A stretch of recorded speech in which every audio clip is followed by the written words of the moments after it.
Shalom, giving all praise to Yahweh Bashem El Shai, Bashem Kakodash, Shalom to the 144,000 and the rest of the elect out there. Excuse me.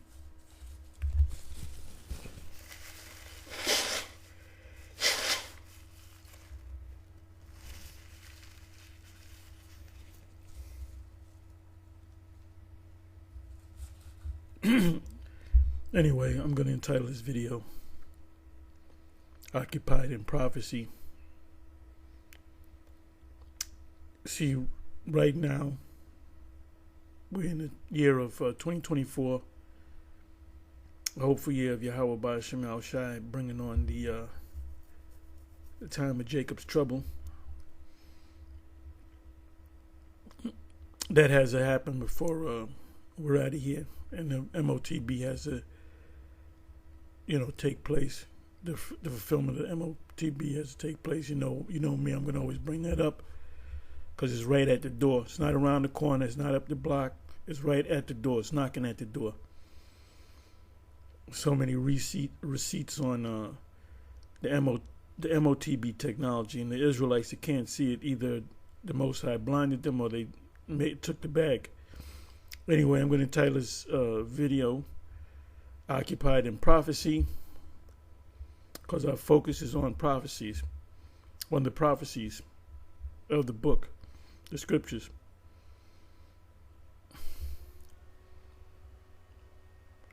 Why? This is the second part of the title. And it might be I might use Occupied in Prophecy most of the time. Then I'll have a secondary title. And the secondary title is, why did Israel pull back from retaliating against Iran? Well, right here you see a video, Mind Seed TV, UFO surge in New York and mysterious sightings in the sky. And it's a montage of different UFO sightings, which straight up, let me see something. I'm sorry.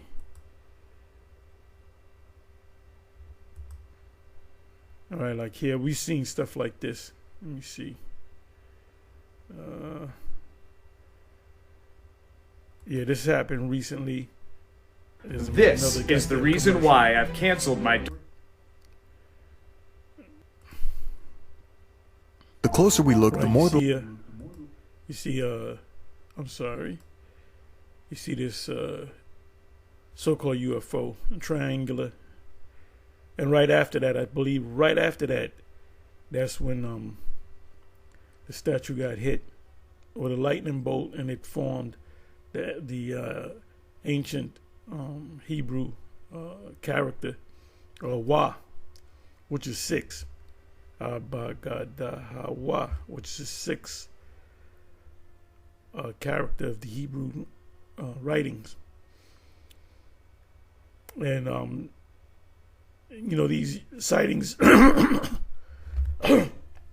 these sightings are coming more and more. We're seeing them more and more, so you can't hide them. Everybody has a smartphone. Everybody has a camera on their smartphone, so you can't deny thousands of people with different videos of various different UFOs out there.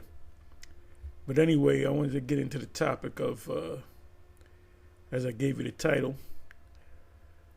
concerning Israel, and I spoke about it over the weekend at the end of camp. I believe I asked the question, why did Israel attack the consulate, the Iranian consulate in Syria, and that attack killed some people, injured a bunch of people. And the consulate has nothing to do with the military.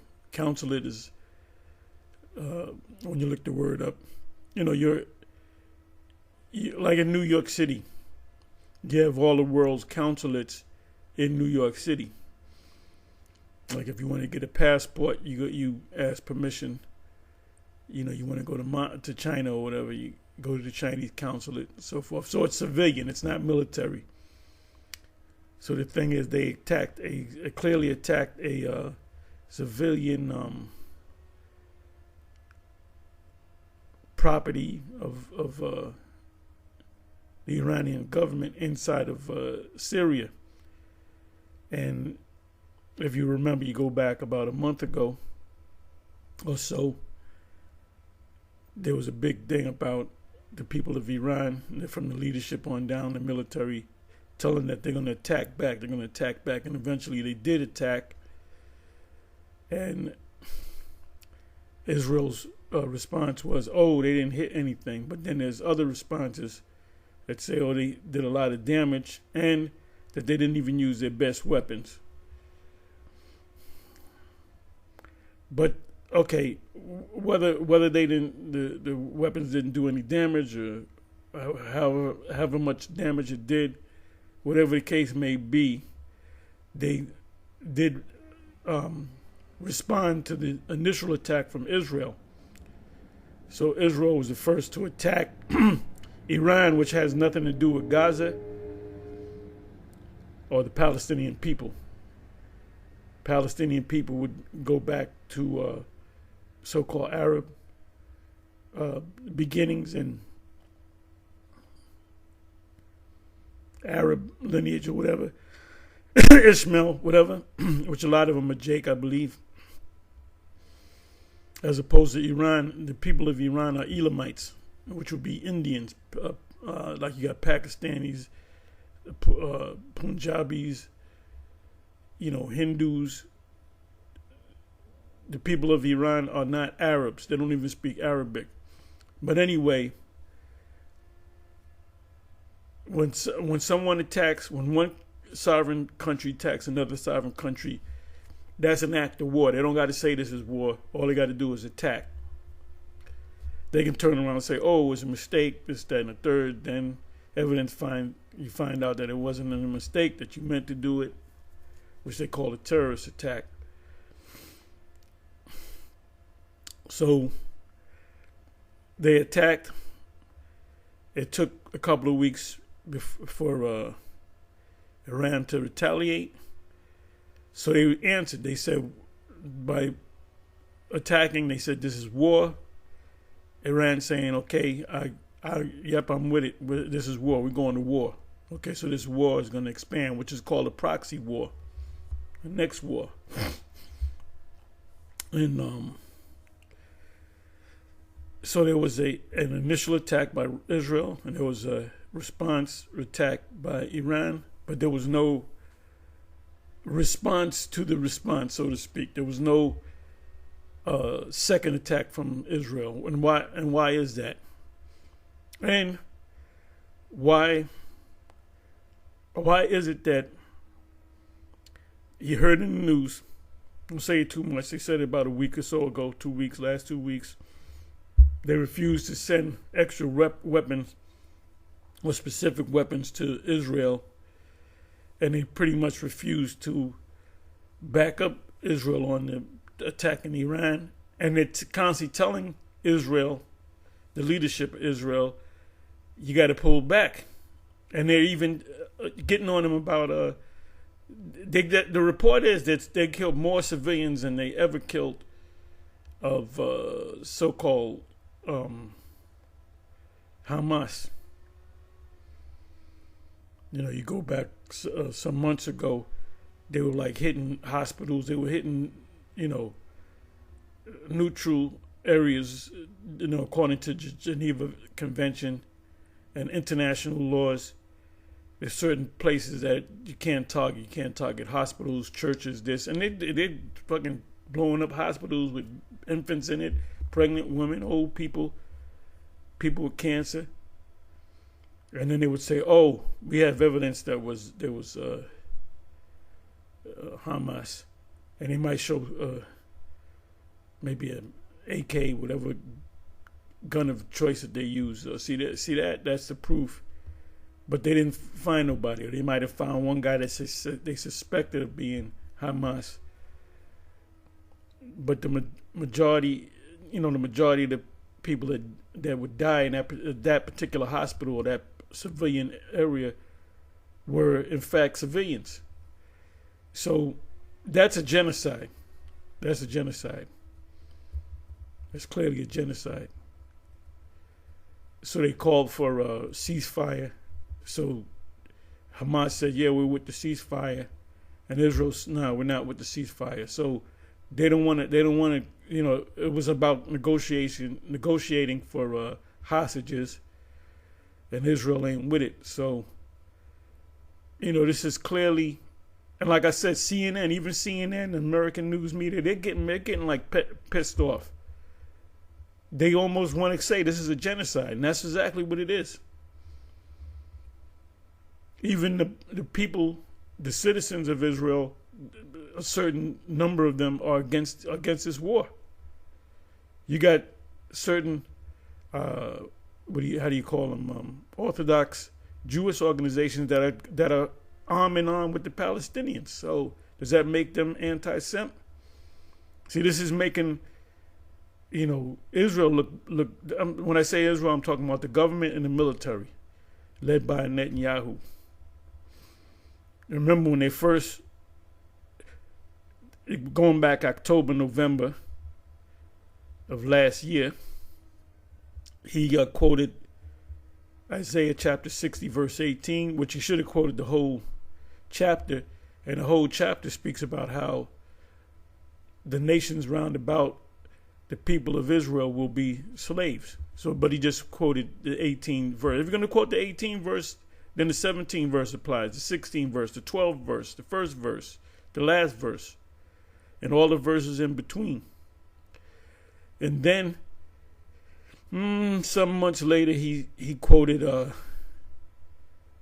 Samuel, when Samuel, the Most High came to Samuel the prophet, told Samuel to go to Saul the king and kill all the Amalekites, the babies, the women, just kill them all, the cattle, just kill them all, don't save anything. And Netanyahu quoted that, and he called the Palestinians Amalekites. I don't know if you can still find it on the web, but when it first came up, I went on YouTube, put it up, and you actually hear the speech. Yeah, these are the Amalekites, and we're commanded by God to destroy all of them. I don't care if they're infants, babies, pregnant women. So when you quote a scripture that talks about genocide because the Most High wanted Saul to genocide the people of the Amalekites, and he got mad at him when he saved the king and some of his men, I believe his family, and the cattle. And then he said, "Oh, I was saving the cattle so we could sacrifice unto you." That's why Samuel said to him, he said, what do you say? Obey is better than sacrifice. I'm merely paraphrasing the scripture. And he called him a rebel against the Most High. He said rebellion as a sin of witchcraft. So what is the penalty for witchcraft? You put the person to death. And ultimately that's what happened to Saul. And then he even consulted a witch, which he banished the witches. He was putting witches to death. He cleaned out the witches, the ones that, consult with the dead, necromancers and people that deal with familiar spirits and so forth, witches, warlocks, whatever you want to call them. So he went back and he said, I got to get one of these witches to summon up Samuel to find out if I'm going to win this war against the Philistines. So he consulted a witch, and she even reminded him, look, you I'm not a witch, you killed the witches off him. And then he said, don't worry about it, something to that effect. I'm merely paraphrasing the scripture. And then the Spirit opened her eyes to see that was Saul. She said, you is Saul, when she summoned up Samuel. And Samuel's spirit was actually summoned up. And it was a witch a witch, a person on the left-hand side that was able to summon up a righteous spirit. There's a thin line between the righteous spirits on the right-hand side and spirits on the left-hand side. Even the Apostle Paul said he was going to call Satan on I believe it was Alexander and Hymenaeus. There was 2 accounts of that. One of the accounts, he said, I'm going to call Satan on you. So you can call Satan, you can call demons, you can ask the Most High to send demons on these people, evil demons. Because they all work for the Most High anyway. So I kind of got a little off track, but there's lessons within lessons. Anyway, the reason why the U.S. is not with this, and they're saying, look, enough is enough. You got to back off from killing these civilians. They're saying it's 30,000 plus. And I would say maybe 20, it could be 29,000 could be civilians, or whatever the case may be. It could be 50,000. You know, they always play with the numbers. But it's definite that I'm talking about American media. It's definite that they are killing more civilians than so-called members of the Hamas, which Hamas is a Hebrew word, which is not Hamas, it's Hamas, which means violent. They're saying that they made that group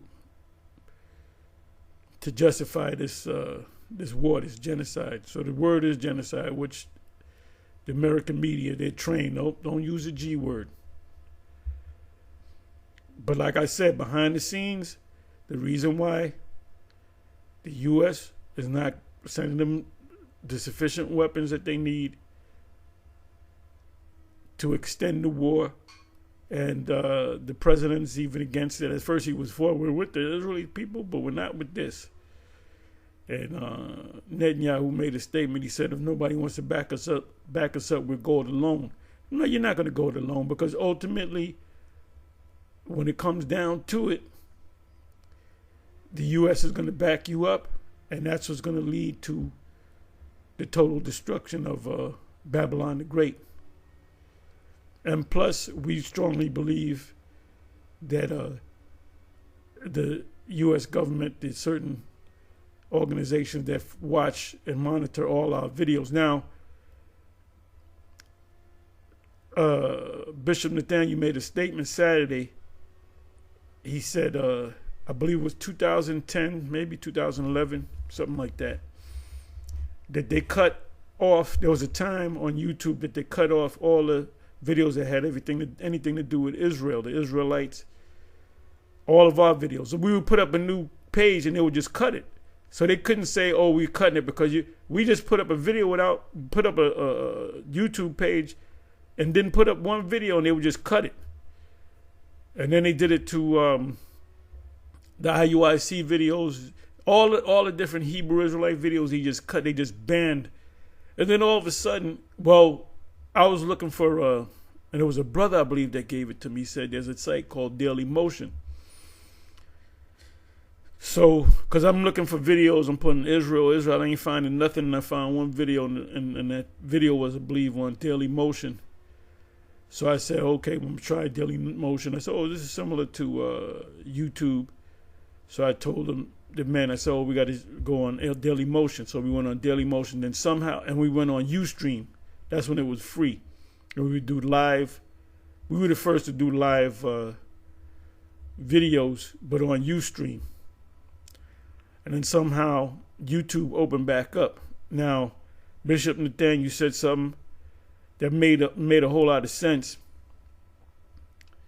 He was on point Saturday. The only thing he went off on is the Gentiles in the New Testament are the Northern Kingdom. No, not the Northern Kingdom. The Northern Kingdom went to America and stayed in America. It was the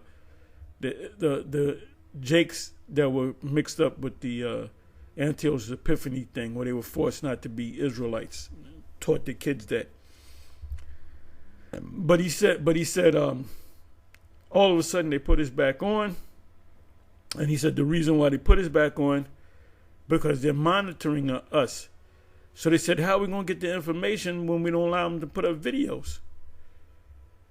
So somebody behind the scenes said, put him back on. And then they can watch. Oh, this is a new guy. Oh, this camp became bigger. This camp is doing this and, this, that, and the third.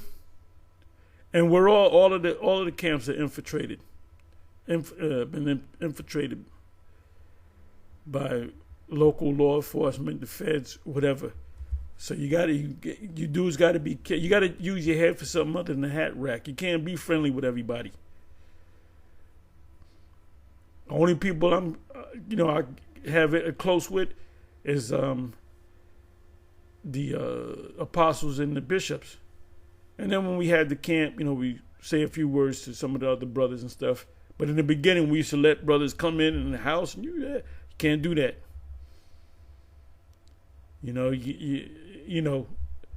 Plus you used to be pretty much living the life of a hermit. You pretty much you do the camp, you do your thing, you got a family, you deal with your family, and you're doing videos. There's no excuse that you can't do a video, or at least one video a day.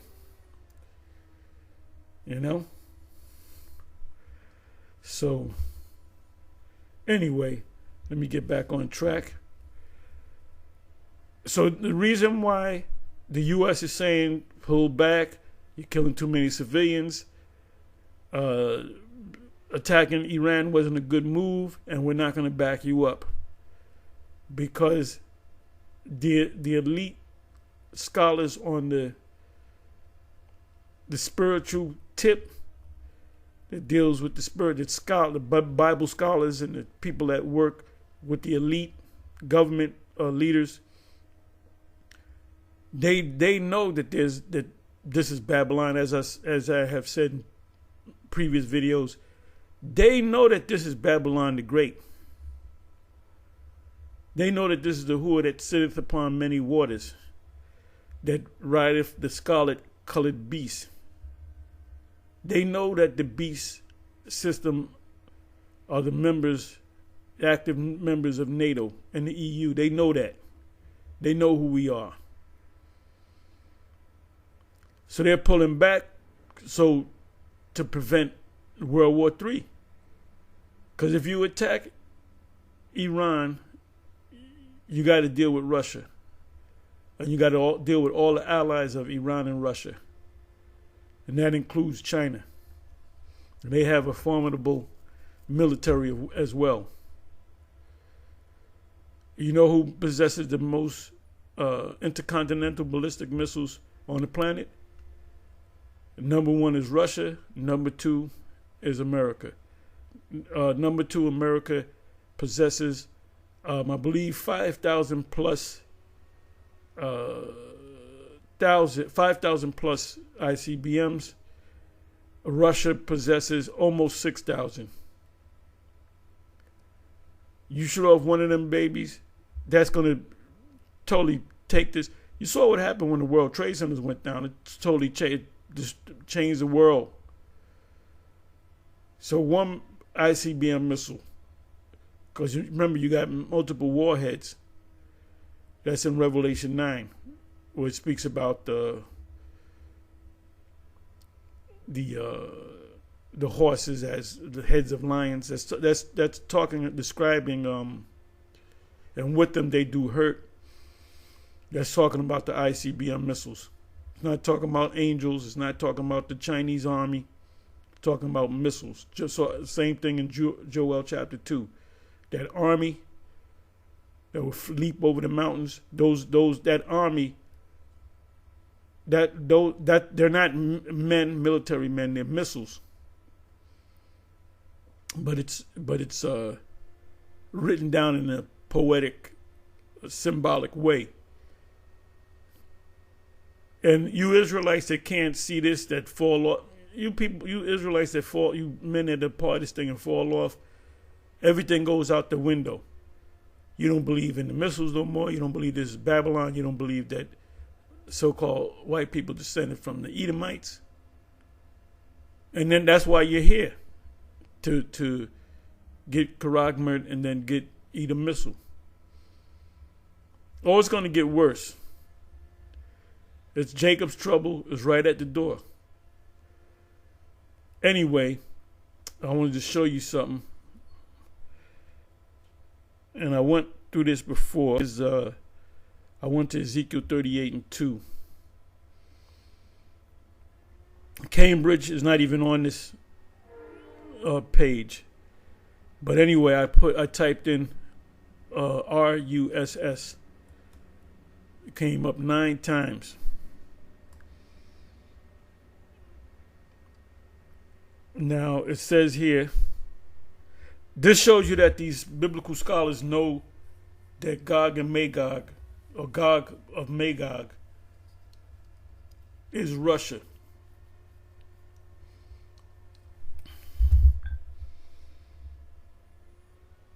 Right here it says Russians, right? It says Christian church are so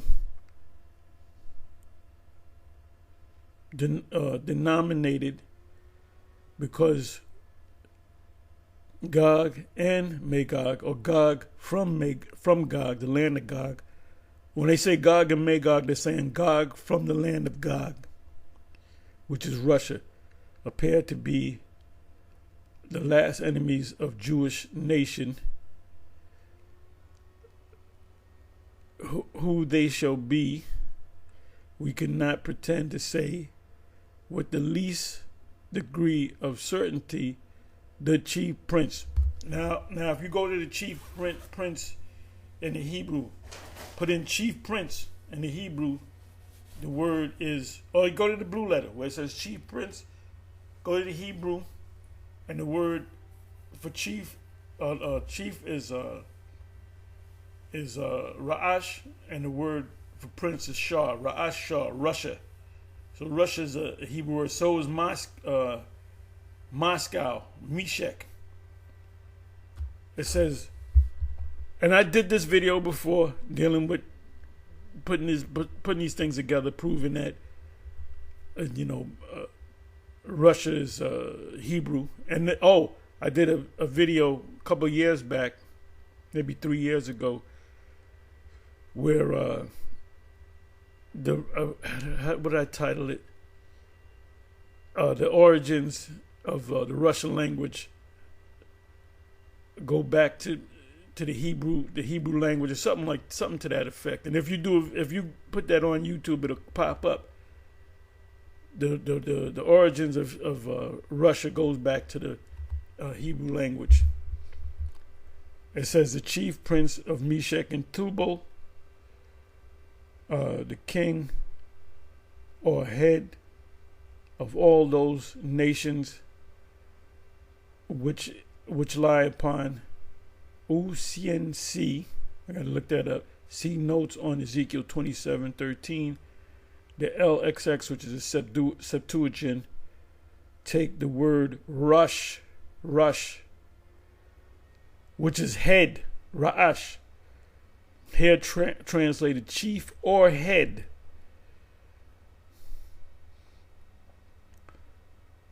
For a proper name, and render the clause the prince of Rosh, Meshach.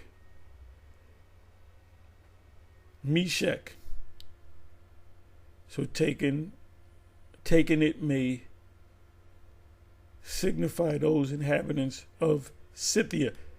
I did this before. Look up the word the Scythians. The Scythians are mentioned in the scriptures. The Apostle Paul dealt with the Scythians. The Scythians are Israelites. When you go to the Russian history, the founders of Russia, which Russia was not around during the time of the Roman Empire. Anybody saying that the 7 heads, which is the ancient Roman Empire, Russia is one of them, they don't know. They don't understand the scriptures. Russia didn't come on the scene until mid 800 AD. around 865 AD. And that's when the Edomite Rome was done.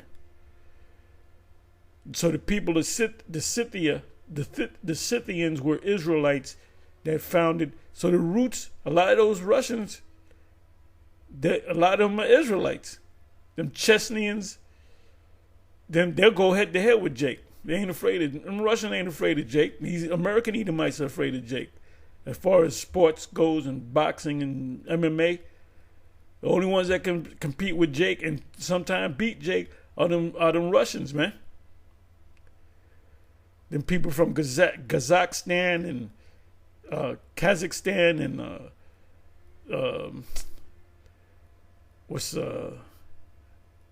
those mountainous regions.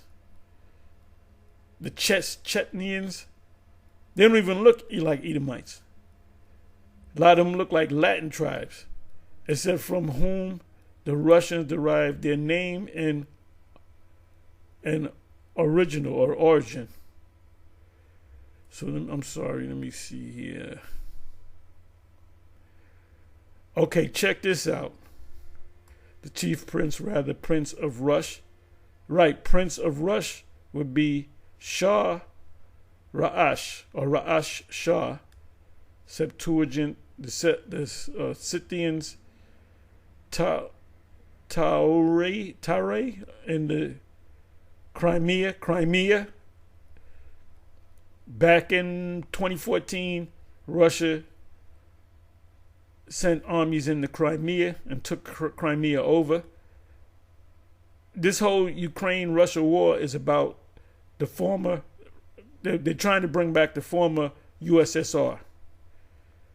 Assembly of Great Nations in Jeremiah, either Jeremiah 50 or 51, where so-called the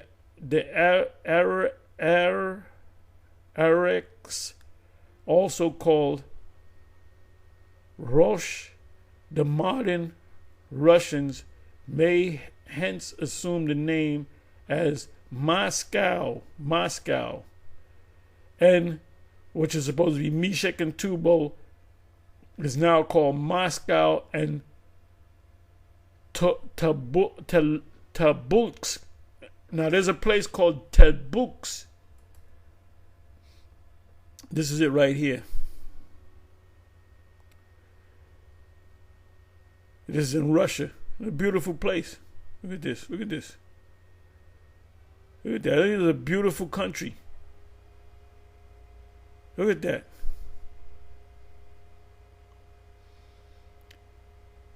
And see, it's like this. Look at this. Let me bring this back. I'm sorry. This right here is Greek Orthodox, which was founded by the Israelites. Tobolsk.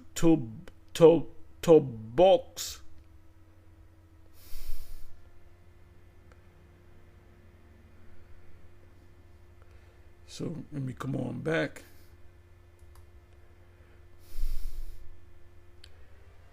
Which is supposed to be Tubal, and Meshech is Moscow. That's why it says the chief prince of Meshech and Tubal, the chief prince of Moscow and Tobolsk.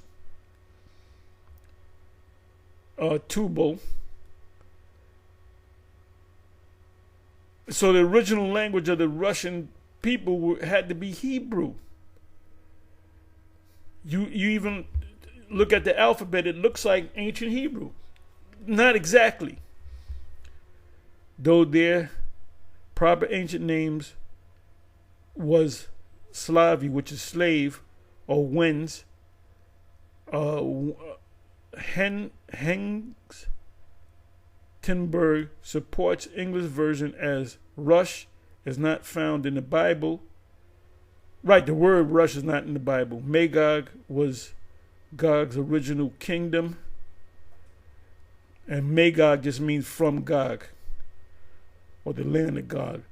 Though he acquired also Meshech and Tubal so as to be called chief prince. So these biblical scholars say, well, Meshech and Tubal is where Turkey and Germany is. No, it's part of Russia. Isaiah 13 speaks about the Medes. And that's Russia. We say it's Russia because when you go to a biblical map, matter of fact, you know what I'm going to do? Let me do this. I'm going to show you where the Medes are located.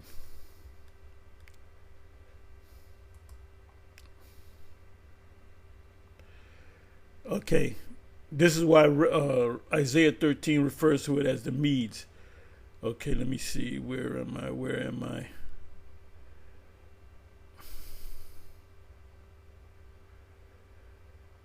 See, right around here, the Medes was right.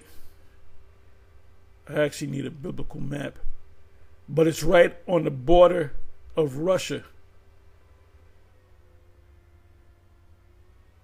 Around about here.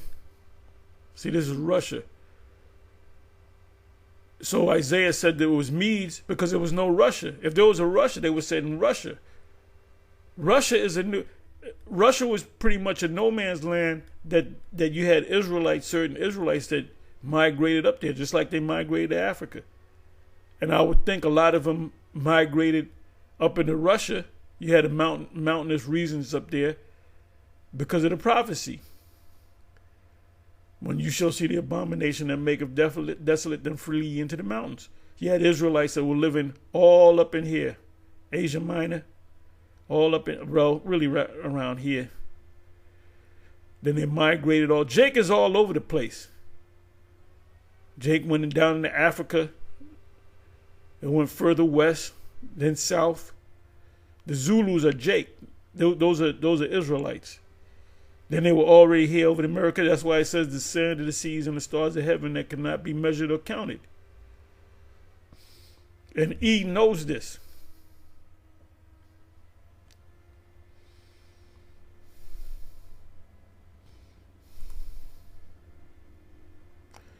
Here it is again, another scholar. They're saying the Russian is connected with, to give you some madness. See right here, it says, if you know Hebrew, it says Ra'ash, which is head or chief.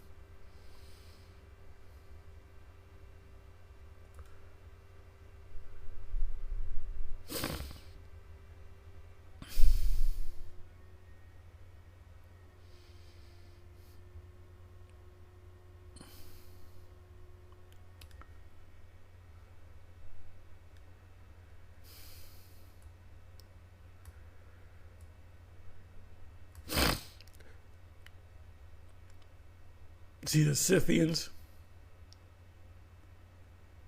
Russian. So when did Russia ever attack Israel?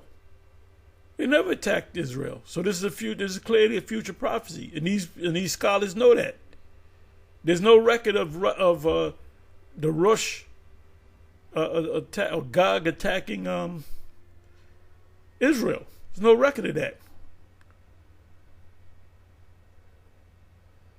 There is again the chief prince of Meshech and Tubal, the prince of Rosh, Meshech and Tubal, vision following Jerome, Rosh, Arabic writers as Scythian tribe, which are Israelites, and I'm gonna prove that in a minute. Dwelling in the Rosh, although the attempt to derive from them the name of Russian could not be considered as sufficiently supported. Gog and Magog are both symbolic names of nations. For Meshech and Tubal, see. So then we go Scythian, and I'm gonna go to the blue letter, see what comes up. So Esau, the U.S. does not want to involve themselves in a war to back up Israel because they know it's going to turn into a third world war. But ultimately, they're going to be drawn in. Okay, let me put in Scythians. See what comes up. Damn it. Let me do this.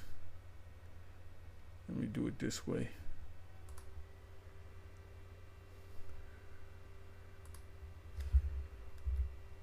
I'll get it some kind of way.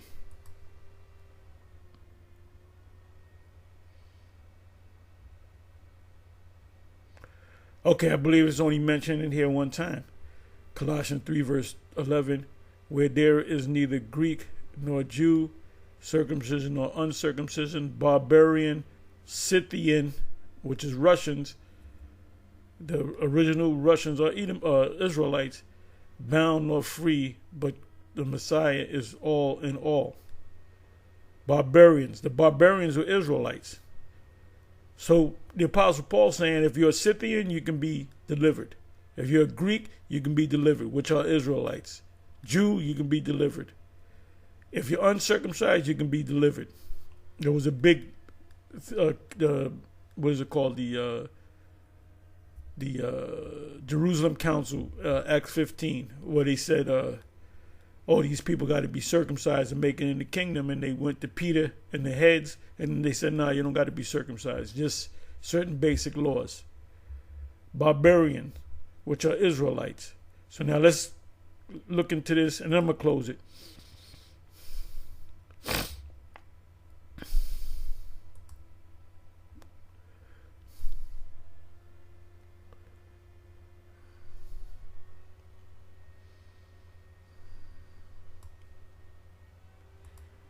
And this place, America, the U.S., will be utterly by fire. There will be a third world war, the war of Armageddon. It's not just a movie. It's a reality.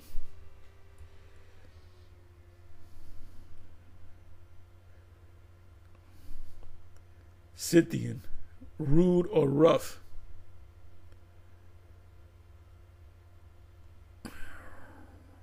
And them Russians, man, they don't like Moes. They'll kill a Mo. They see a Mo, they'll kill it. A Scythian, an inhabitant of Scythia or modern day Russia. Go to the history of Russia. Matter of fact, let me do that. Let me finish reading this. By the more civilized nations of antiquity, the Scythians were regarded as the wildest of barbarians.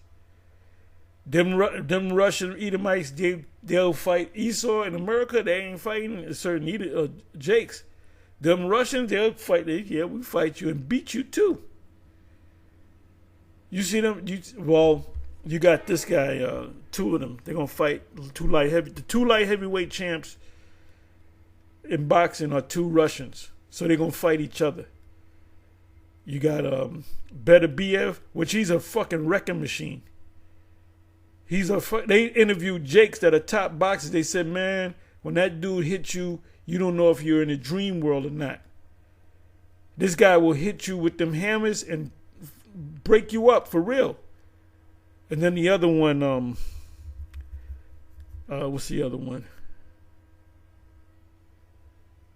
He beat Canelo. He beat the hell out of Canelo.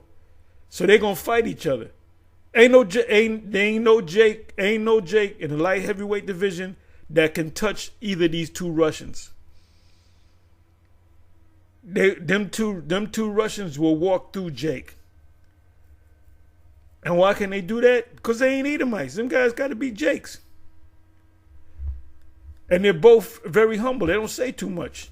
They do their speaking in the ring with their fists. Them wrestlers, them freestyle Greco-Roman wrestlers from Russia, Chechnya, them are monsters, man. As Mike Tyson would say, they're monsters. They're monsters. This is beautiful, man. You look at it, somebody, oh, you a cracker, you a Edomite. That dude might be an Israelite. So let me see something. So even in the blue letter, they're telling you that the Scythians, which is in the scriptures, Paul spoke about it, that the Scythians could be saved. He said they're the wildest of the barbarians. And them Russians want to fight American troops on the ground. They want to go hand in hand. And guess what? They'll run through them. Okay, so let me do this. Then let me get ready to close. Okay, let me do this here.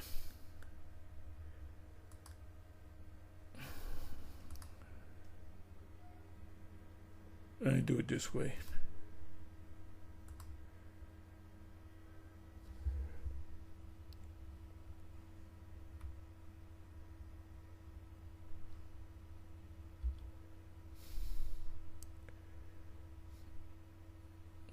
I should go to Russia in the Bible. Okay, Russia history.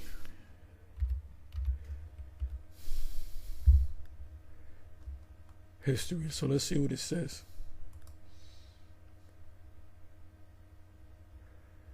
Okay, let me hit. I should have put who founded Russia. All right, let me see here. See if I can find the word Scythian.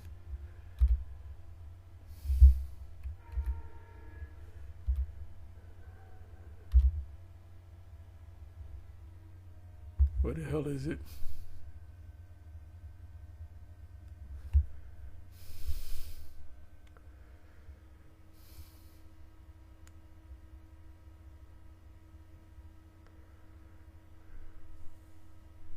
Bear with me for a minute. Let me come back over here. Okay. Let me do it this way. I spelled it wrong.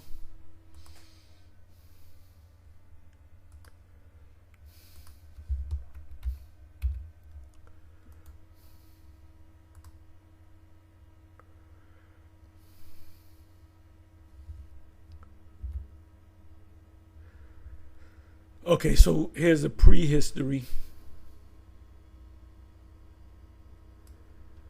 Prehistory. Steppe nomads, Scythian, Scythia, Proto-Uralic, Paleo, Siberian, Pontiac, Caspian,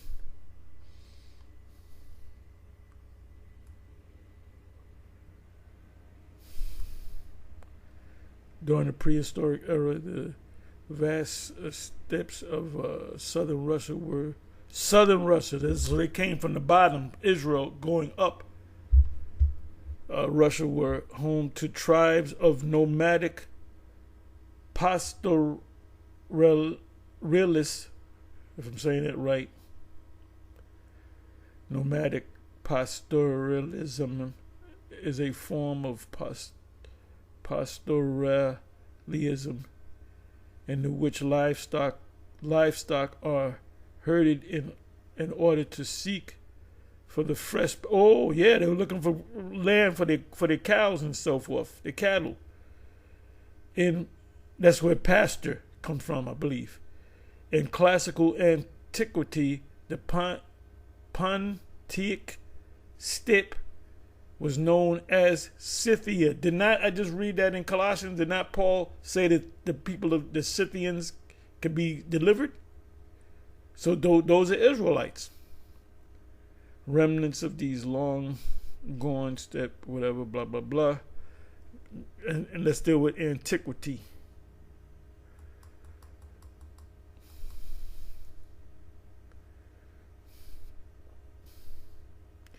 I would launch a military campaign around the Black Sea into Scythia, modern day Ukraine.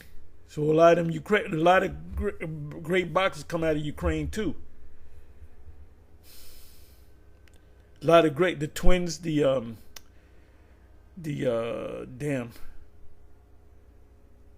Klitschko brothers, them dudes were terrorists, man. Them dudes, they were knocking Jake out left and right. The only so-called Edomites, which they're not Edomites, that can go head to head with Jake and beat him, are them damn Russians, man.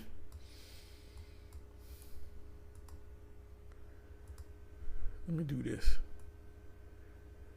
And they're known for war. They're bred for war. They love war. They love to fight. The Blue Letter said that they were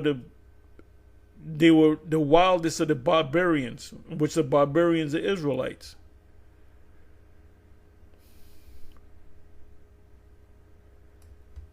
Okay, so this is from a bibliography, notes. The art of the Scythians. Let me do something here. The art of the Scythians.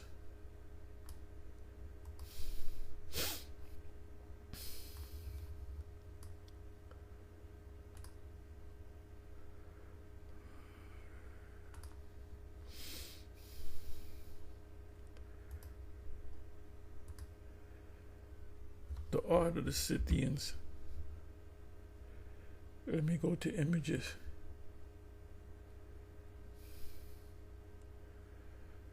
There's one picture when you go to the images on Scythian. I found it a while back where they actually show a old school Afro pic.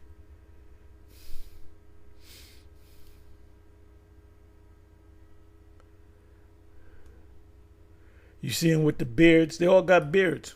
Look, this guy's got a beard on a horse. They got him looking like an Edomite, though.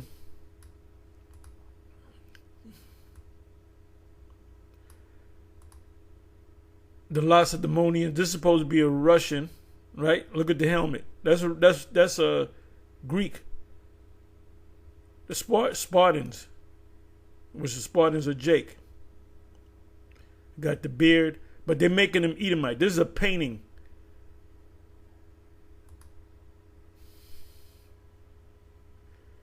There's a reason why they got to have a drink called a Black Russian. Matter of fact, let me do this.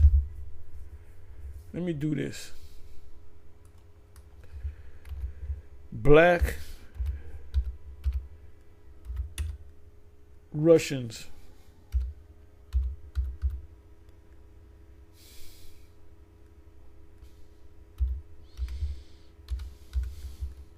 Let's see what comes up.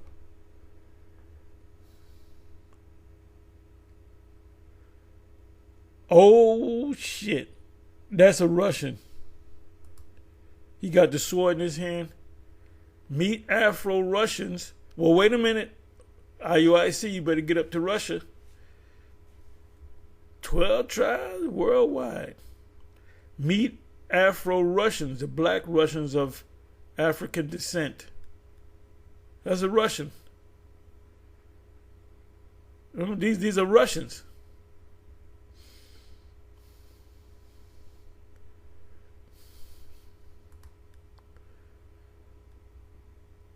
Okay, Soul to Soul, a Black Russian Jewish woman's search for her roots. Jake, her roots go back to the Russians. Hold up, wait a minute now. Meet Russians' top anti-racism blogger. Look at this, man. Meet Joseph Stalin, the Soviet-born Black American from Kremlin, Virginia. Okay. Wow. What does it mean to be black in Russia? Oh, there's nothing but white people in Russia. Okay, all right. Okay.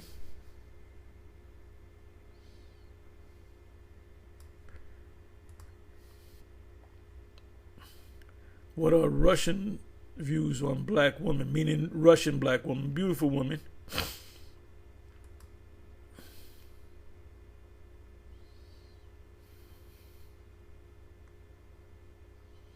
Oh, they got the Afro beat, which is a music genre of music in Russia. It's big in Russia. Look at a Russian woman, beautiful black Russian woman. Black Russians.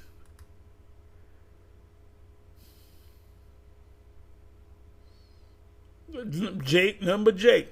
But you speak to them, they speak in Russian.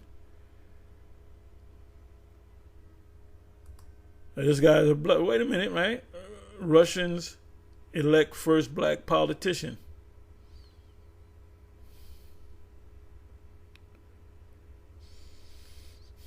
Look at this.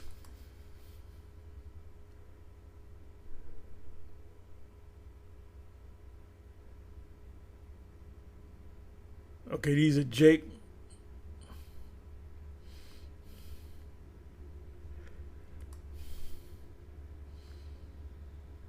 What is that?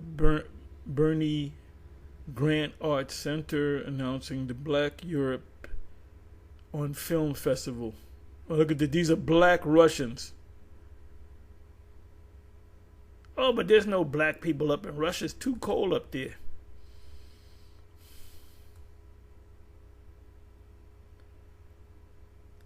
Wow.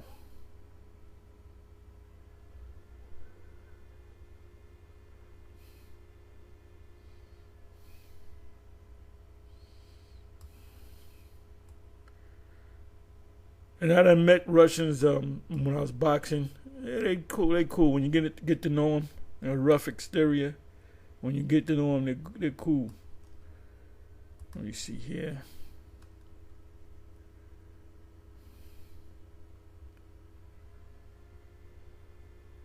Okay, Wagner recruits. Yeah, Wagner. This was the guy that they killed. They claimed that Putin killed this guy. He was like a top general. Recruits mercenaries and shapes Russian politics.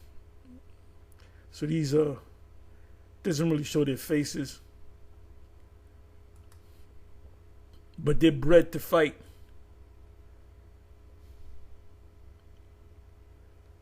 Look at this guy. A Russian in black and white photographs.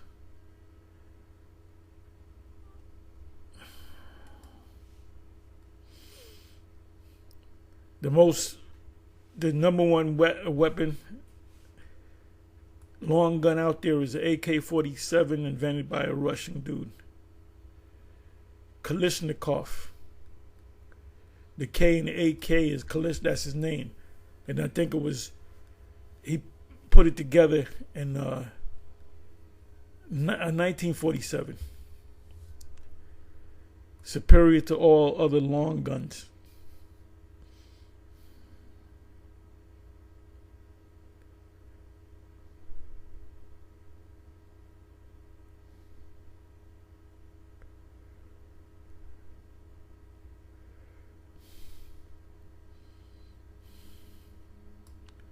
Show you a couple more and then I'll close. African presence in former Russia, Soviet space. See this guy? And these kind of hats, that's Jake. They're like the afro, the big afros. What's this guy, the MMA guy? Shit. I can't remember his name. He beat the hell out of Conor McGregor, and he put him in a chokehold. He wears that afro hat after he wins his matches. And he retired after his father died. He promised his mother that if his father died, I'm not going to fight no more. Something to that effect. Anyway, when he put Conor McGregor in a chokehold, Conor was saying, "Please don't kill me. Please don't kill me. Please don't kill me."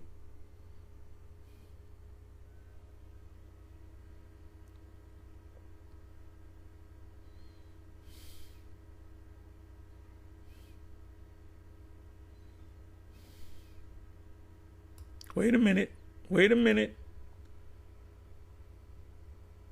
Russian models accused of racism for resembling African Americans. Now these eat them. Jake, I don't know. They look good too.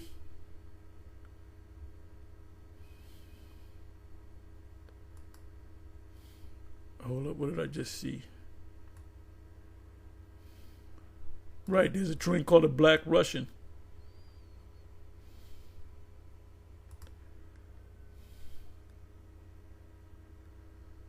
You don't see any Jakes here.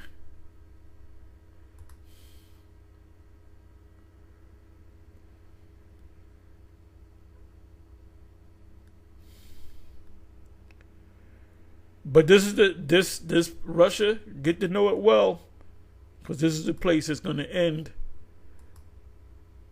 You know, there's going to be a change of worlds. The Black Russian and the Jew.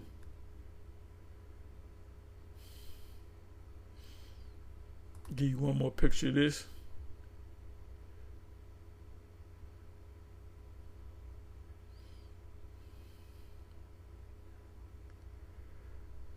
Nurmagomedov, I think his name is. Every time he wins a match, he put on this woolly wig, but it's white. It's traditional.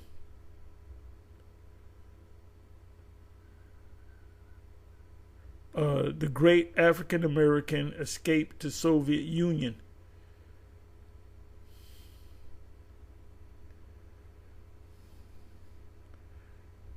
And we are great people, man, and they know it. Anyway, with that, I'm going to say shalom.